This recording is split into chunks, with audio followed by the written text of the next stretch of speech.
Canada student visa अगर आप plan कर रहे हैं या आपकी कनाडा की स्टूडेंट वीज़ा की एप्लीकेशन इस बार रिजेक्ट हुई है, देन ये वीडियो आपके लिए है।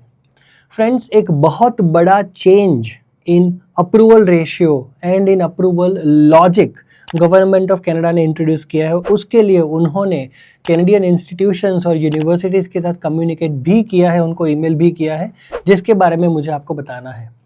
सबसे पहले एक बात आपको बता दूं कि कनाडा 2024 तक जो था वो 25 में नहीं है और 26 में भी शायद वो कनाडा, वो स्टूडेंट वीज़ा, वो प्रोसेस और वो इजी अप्रूवल नहीं रहेंगे। सबसे पहला जो गवर्नमेंट ऑफ कनाडा ने बताया है, IRCC ने बताया है, वो ये है कि they see lots of applications as dual intent applications. Dual intent application क्या होती है कि आप अप्लाई तो कर रहे हो स्टूडेंट वीज़ा के लिए, पर आपका जो गोल है वो सिर्फ PR लेने का है। और इसका एक कैसे ये प्रूव होता है, कैसे वो इनको प्रूव करते हैं या मानते हैं कि आप minimum required length of education उतना ही आप कोर्स लेते हो कि जिससे आपको 3 साल का वर्क परमिट मिले, जिसके अंदर आप अपना PR का एप्लीकेशन आगे बढ़ा पाओ।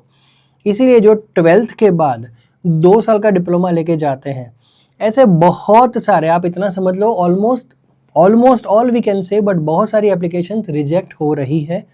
और उसका सिंपल सा रीज़न ये है कि 12th के बाद 2 साल का SSW social service worker, PSW personal support worker, DSW developmental service worker या नर्सिंग या अर्ली चाइल्डहुड एजुकेटर या चाइल्ड एंड यूथ केयर, इतने जो भी ऐसे डिप्लोमास जो हैं उसमें इस बार वीज़ा लेने में बहुत प्रॉब्लम्स आ रही है स्टूडेंट्स को। इसका सिंपल सा मतलब ये है दैट उनको ये लगता है, गवर्नमेंट ऑफ कनाडा को, कि ये कोर्स लेने के बाद स्टूडेंट्स ऐसा सोचते हैं कि इमीडिएटली उनको PR मिल जाएगा, जो वैसे भी सही नहीं है। बट एक ऐसी सिचुएशन, एक ऐसी इंप्रेशन, ऐसा परसेप्शन मार्केट में डेवलप हो गया है कि PSW का या नर्सिंग का कोर्स किया तो आपका PR हो जाएगा, which is also not true. But lots of people think like this and that is why 12th वाला कैंडिडेट बैचलर डिग्री करने की जगह डिप्लोमा लेके जा रहा है। और इसी वजह से government of Canada see that as a dual intent application and they are rejecting it. दूसरा एक बहुत इंपॉर्टेंट फैक्टर है, इन IELTS अगर आपके 6 बैंड से कम है या PTE में 60 से नीचे हैं, then also they do not appreciate such applications and most of them are getting rejected. तीसरा, लोग ये सोचते हैं कि अभी SDS का ये तो प्रोग्राम अभी है नहीं, तो अभी 6 बैंड ईच मॉड्यूल भी नहीं है, फर्स्ट ईयर की ट्यूशन से भी मैंडेटरी नहीं है, GI से भी मैंडेटरी नहीं है, तो कुछ भी नहीं है, फिर भी हम वीज़ा अप्लाई करें। बट ऐसी एप्लीकेशंस के रिजेक्शन के चांसेस बहुत ज़्यादा हैं।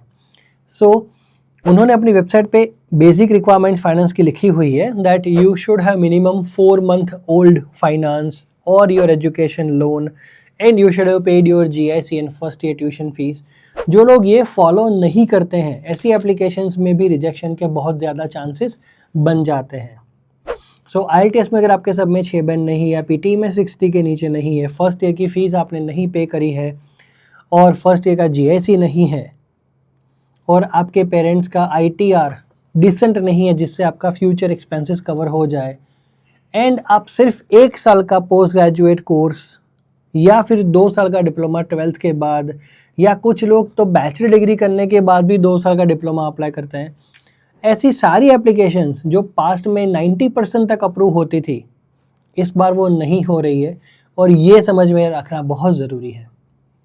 मैं आपको गवर्नमेंट ऑफ कनाडा ने ईमेल में क्या कम्युनिकेट किया है वो भी आपको बताना चाहता हूँ। We are seeing applications are not calibrated to the change landscape. Applications that may have been approved in the past may no longer meet current requirements.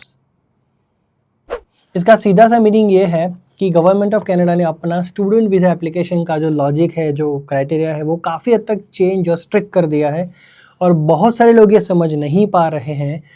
Majority of the students क्या करते हैं, वो अपने किसी फ्रेंड को जो Canada में है या कोई नेबर है या कोई रिलेटिव है या कोई फैमिली मेम्बर है, उनको जाके पूछते हैं और वो इंसान 2 या 3 साल पहले जब कनाडा गया था तब का लॉजिक उनके दिमाग में होता है।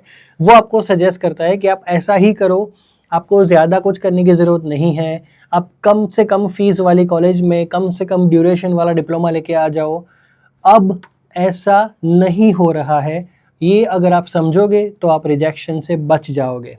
You should have a decent established career path and plan, and you should look at bachelor's degree in any institution in Canada or a master's degree in any institution in Canada. This should be your priority if you really want to get your visa approval. ये logic अब का है, हो सकता है next year Canada change भी कर दे. I don't know अगर वो स्ट्रिक्ट करेंगे या रिलैक्स करेंगे, अभी कुछ पता नहीं चल रहा है. बट आज के हिसाब से if you want to apply then you should look at degree programs. That's the mantra for success, and you should have 6 bands in each module of IELTS or 60 in PTE, and you should be ready with your first year tuition fees and first year GIC. Only then you can expect a visa approval. If you want to apply for Canada, contact us, we can help you with this. If your application to Canada student visa was rejected, you can contact us, we can help you doing this. Thank you.